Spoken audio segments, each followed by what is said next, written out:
मेरे YouTube family, नमस्कार, प्रणाम, हर हर महादेव। मैं रूबी कुमारी आप सभी को अपने YouTube चैनल पे स्वागत करती हूँ। जो लोग मेरे चैनल पर नए हैं प्लीज मेरे चैनल को सब्सक्राइब कर दीजिएगा। आप सभी के बीच में एक बेटी विवाह की गीत लेकर आई हूँ। आप लोग मेरा पूरा गीत सुनिएगा। अगर मेरा गीत पसंद आए तो प्लीज एक लाइक एवं शेयर कर दीजिएगा और कमेंट बॉक्स में आप लोग बताइएगा कहाँ से मेरा वीडियो देख रहे हैं। चलिए मैं सुना रही हूँ। सावन गरजे सावन मासे हो, बिजुली चमके लाग।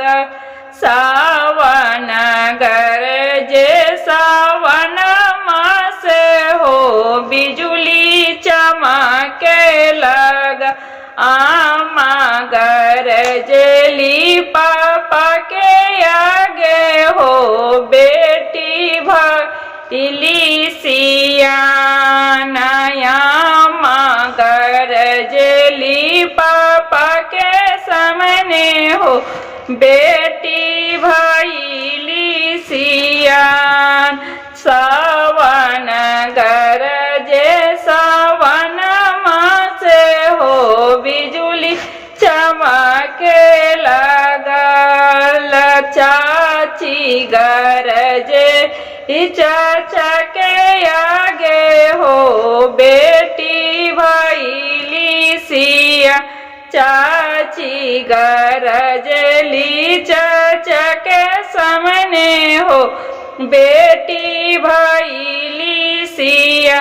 बाहर से आवेलन कवन पापा हो, बेटी के करेलन पुकार।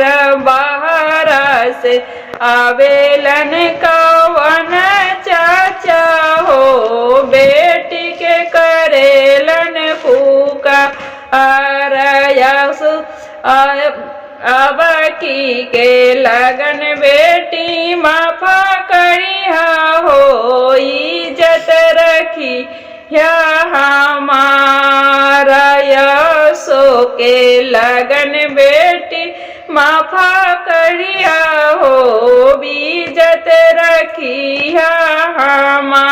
मोरो पगड़िया के लजा रखिया हो, बेटिया राजा हमारा। मोरो पगड़िया के लजा रखिया हो, बेटिया राजा हमा।